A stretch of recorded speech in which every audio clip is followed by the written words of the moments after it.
गुरु प्यारी साध संगत जी, प्यार से कहना धन निरंकार जी।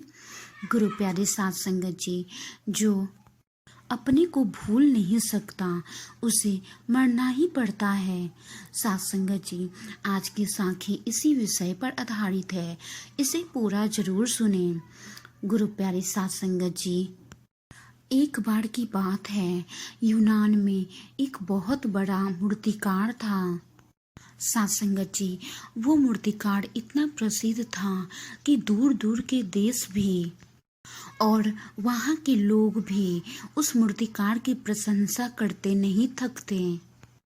क्योंकि वो मूर्तिकार अगर किसी आदमी की मूर्ति बनाकर रख दे और उस मूर्ति के सामने जिसकी मूर्ति बनाई है उसी आदमी को बोले खड़े हो जाने के लिए और खड़े होकर अपने श्वास को रोक लेने के लिए, तो साध संगत जी कोई नहीं पता कर पाता था कि असली मूर्ति कौन है और असली इंसान कौन है।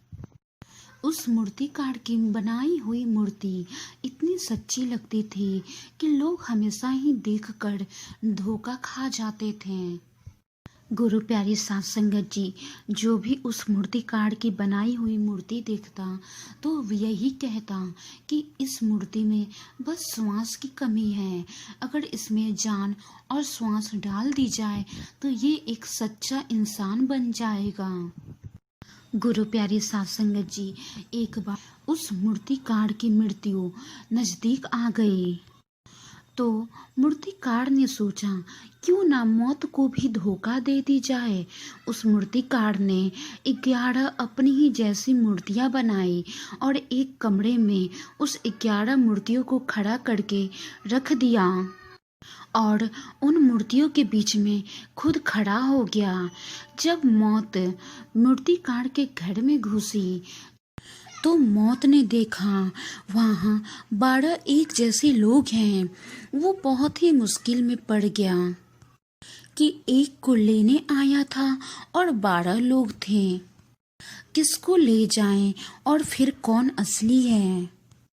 गुरु प्यारे साध संगत जी, मृत्यु वापस परमात्मा के पास लौटा और उसने परमात्मा से कहा कि मैं बहुत ही मुश्किल में पड़ गया हूँ, वहाँ 12 एक जैसे लोग हैं, असली को कैसे खोजूं? क्योंकि वो 12 दिखने में एकदम एक जैसे हैं, एकदम असली लगते हैं। समझ नहीं आ रहा है उसमें से असली कौन है और नकली कौन है। गुरु प्यारी साध संगत जी, परमात्मा ने मौत के कान में एक मंत्र कहा और बोले, इस मंत्र को हमेशा याद रखना, जब भी असली को खोजना हो इस मंत्र के द्वारा ही तुम उसे खोज लेना। यह तरकीब है असली को खोजने की। गुरु प्यारी साध संगत जी, मौत वापस उस मूर्तिकार के पास लौटी, उस कमरे के अंदर गई, उसने मूर्तियों को देखा और कहा मूर्तियां बहुत ही सुंदर बनी हैं, लेकिन एक भूल हो गई है। साध संगत जी, मौत की ऐसी बातें सुनकर उस मूर्तिकार ने अपने मन में सोचा कि आज तक किसी ने ऐसा नहीं कहा कि मेरी बनाई हुई मूर्तियों में कोई भूल हुई है, और आज इसने ऐसा कैसे कह दिया। गुरु प्यारे साध संगत जी, उस मूर्तिकार को रहा नहीं गया और वो बोल पड़ा, कौन सी भूल हुई है मेरी बनाई हुई मूर्तियों में। फिर मृत्यु ने कहा, यही कि तुम अपने को नहीं भूल सकते, अपने अंदर के मैं को नहीं भूल सकते, बाहर आ जाओ। और परमात्मा ने मुझे कहा कि जो अपने को नहीं भूल सकता उसे तो मरना पड़ेगा, और जो अपने को भूल जाए उसे मारने का कोई उपाय नहीं, वो अमृत को उपलब्ध हो जाता है। और तुमसे यही गलती हो गई कि तुम अपने को नहीं भूल पाए, अपने अंदर के मैं को नहीं भूल पाए, और मेरी एक ही बात को सुनकर तुम बोल पड़े।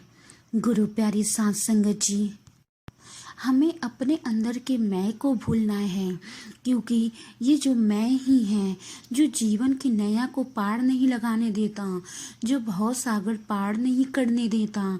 ये मैं ही है जो सारी समस्याओं का जड़ है, मैं ही है जिसे अहंकार का जन्म होता है। इसीलिए हमें इसे भूलकर अपने आप को उसी रास्ते पे ले जाना है जहाँ माता जी चाह रही हैं, और हम सबको हमेशा सेवा सिमरन सत्संग करते रहना है।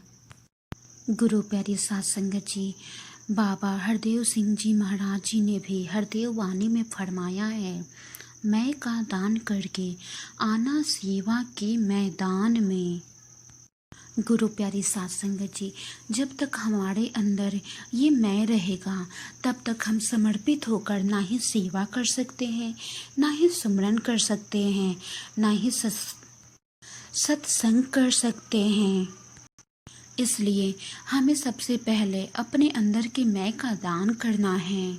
गुरु प्यारी साध संगत जी, वाणी में कोई त्रुटि हो तो बख्श लेना जी। गुरु प्यारी साध संगत जी, प्यार से कहना धन निरंकार जी। गुरु प्यारी साध